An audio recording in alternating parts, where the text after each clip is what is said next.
Hi friends, আবার একটা mini blog নিয়ে চলে এসেছি। তো সকাল সকাল নিত্য পুজো হয়ে গেছে, কিন্তু দেখো আমাদের বাড়িতে কিন্তু আজকে দুটো গোপাল। কারণ আমার একটা গোপাল আর একটা আমার ননদের গোপাল। আর তারপরে আমি বানিয়েছিলাম আলু ভাজা আর পটলের তরকারি। আর বাচ্চাগুলো পড়তে এসেছে, বসেছি।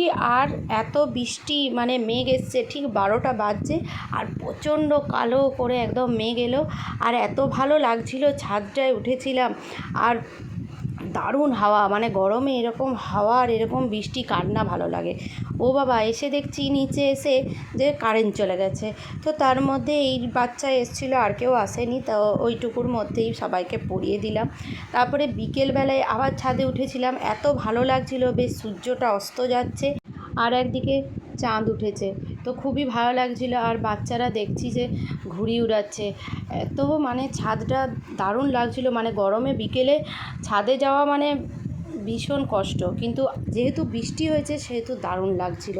আর আকাশটা তোমরাই দেখো কত সুন্দর লাগছে। তারপরে রাত্রেবেলায় দুই গোপালকে শোয়াতে এসেছি। তো দুই গোপালকে একই বিছানায়, মানে একই খাটে দুই গোপালকে শুয়ে দিয়েছিলাম। আর রাত্রে খাবার অর্ডার দিয়েছিলাম জোম্যাটো থেকে। তো এই সকল খেয়েই রাত্রে ডিনার শেষ করলাম। তো এরই সাথে টাটা।